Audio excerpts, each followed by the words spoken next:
everybody. Today is my day off, but I came back into my classroom today to do a few things. I needed to finish hanging things up for my classroom setup, and I just wanted to prep a few things for this week because last week, our first week back, it was so hectic and busy that I really didn't get to prep at all. So I thought I'd bring you along to watch how I prep for my 7th and 8th grade math classes. So the first thing I'm going to do is I'm going to hang up some of these graphs that the kids did on the first day of school, and this is for the graph of me. It just has get to know you type questions like I like to cook, I have a bike, I like hamburgers, things like that, and the kids graphed their points and then connected them and then they colored them. So those are going to go back on that wall right back there where it says the graph of me, and so that's what I'm going to do first.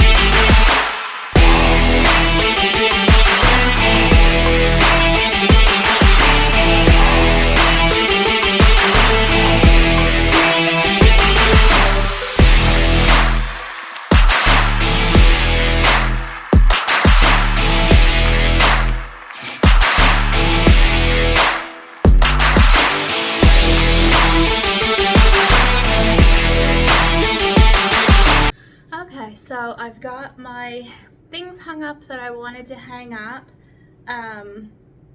I'll show you what I did. I'm going to turn the... So back here, this is the graph of me, and it came out really nice. The kids all did a really good job, and I love how it adds more color to the room, and just I like hanging up pieces of their work around the room throughout the year. I got this on Teachers Pay Teachers. I think it's from Rise Over Run, but I'm not positive. I also hung up my integer anchor chart. Last year I had this up too, and the kids really liked it. I didn't have it on the black poster board last year, and I had the hardest time hanging that up so that it was straight. It took me forever. So this year I figured I'm going to just stick it on some poster board so that I can make sure it's straight, and it's still not perfect, but I don't really care.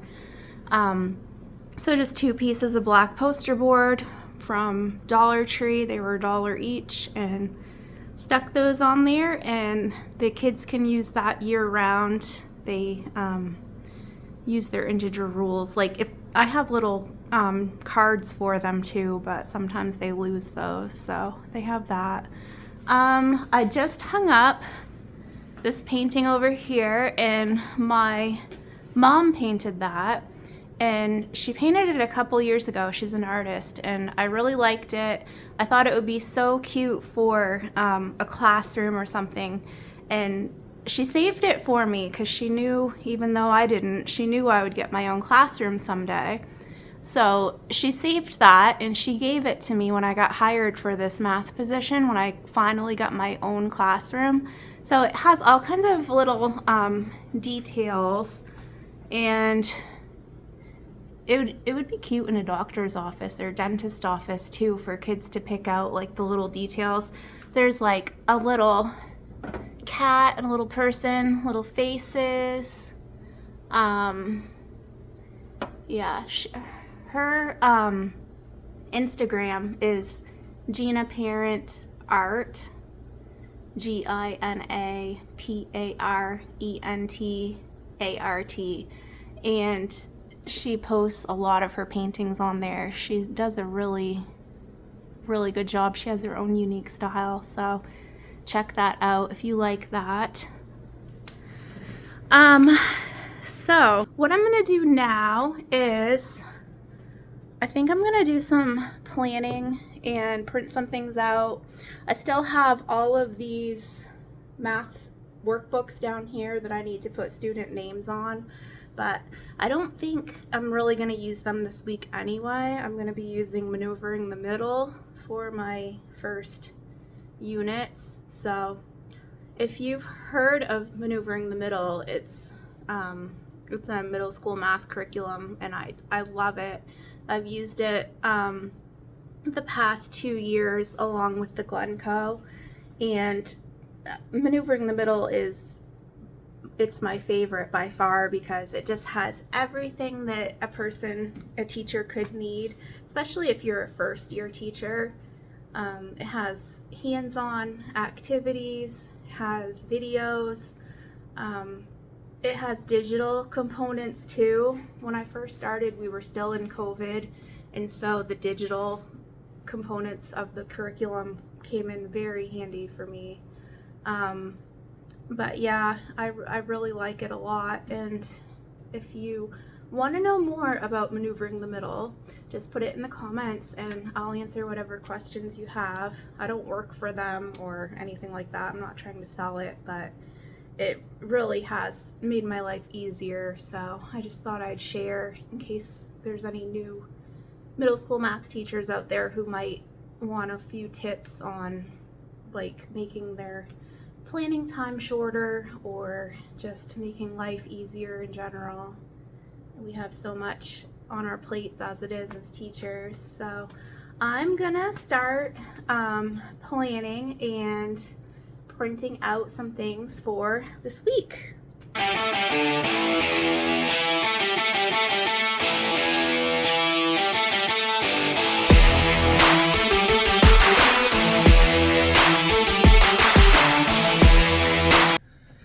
Okay, so I printed out what I need for tomorrow anyway, and then I have a meeting first thing in the morning, so I couldn't do this tomorrow morning, but I can do Tuesday's planning either after school tomorrow or Tuesday morning, because I have my planning period Tuesday morning. So I printed out the first 8th grade lesson, and we might not even get to this tomorrow because a lot of them didn't finish their diagnostic assessment yet, so I'm gonna have them finish that up. So we probably will do this lesson on Tuesday, but this is an example of the Maneuvering the Middle lesson. These are guided notes, and we do these together. There's a front and a back. So the first lesson is in the real number system unit, and it's on converting fractions and decimals. They're gonna learn about terminating and repeating decimals.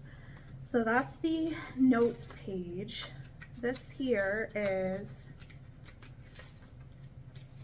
the homework page. It's not very long at all, but I like these because they have a little answer bank right here. So once they get their answer, they can check and see if they can find it up here.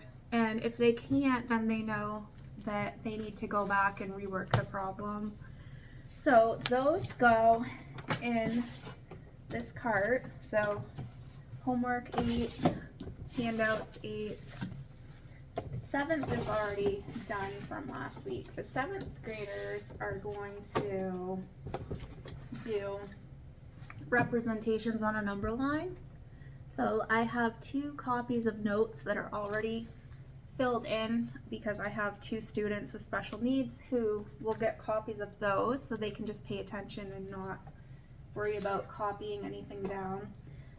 This lesson I like to take them outside to practice with chalk on number lines and using movement, using their bodies to kind of show where the numbers are on the number line.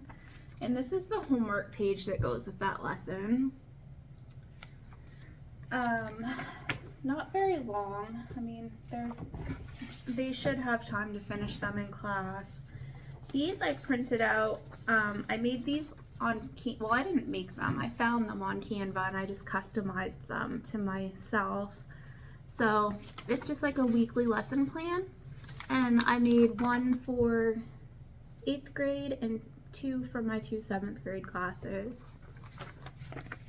And then I found this on Canva too, and this is going to be the 8th graders warm up before that lesson. So they're going to change the fraction to a decimal, and I thought that was cute. There's little donuts on it.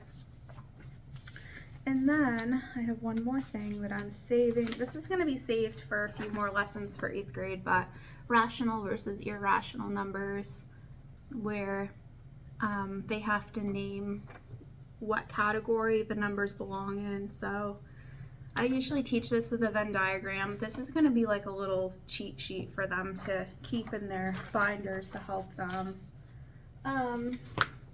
So yeah, that's all of my planning for right now, and I want to show you my cute little teacher backpack. Isn't this cute? My mom got me this for my birthday this summer, and it's huge. I can fit so much stuff in it. Actually, I have stuff in it to take out. These are for a lesson on squares and square roots for 8th grade coming up soon. And my bubblegum eyeballs. I got another package for 8th grade too, because I thought they'd like that. But this has so much room in it, and it has a slot here for my laptop, and it has one for my iPad too. I don't know if you guys use an iPad to teach with, but it has been so helpful for me to use an iPad, because I can teach and still look out into the room and see all of my students. I don't have to turn my back to anybody. I use the app Good Notes 5. I just upload my notes, my documents, it's a PDF, right into Good Notes 5, and I can write on it, and it casts right on the Promethean board. So I will show you guys how that works sometime. But that's all for now. I'm going to go home. This didn't take as long as I thought it would. I was only here about an hour, so I'm gonna head home and go into a barbecue for supper at my mom and dad's house, and the rest of my family, my husband and boys, are working, so but my husband can come when he gets done work. But anyways, thanks for tagging along with me while I finish my classroom setup and while I plan and prep for tomorrow. If there's anything that you'd like to see, or you have any questions about what I do in middle school math, just comment it below and I'll answer in whatever you want to know. And I hope that you like and subscribe, and I will be posting more videos because this is really fun for me. I really like doing it. So like, subscribe, share with your friends, and I will see you soon. Bye-bye.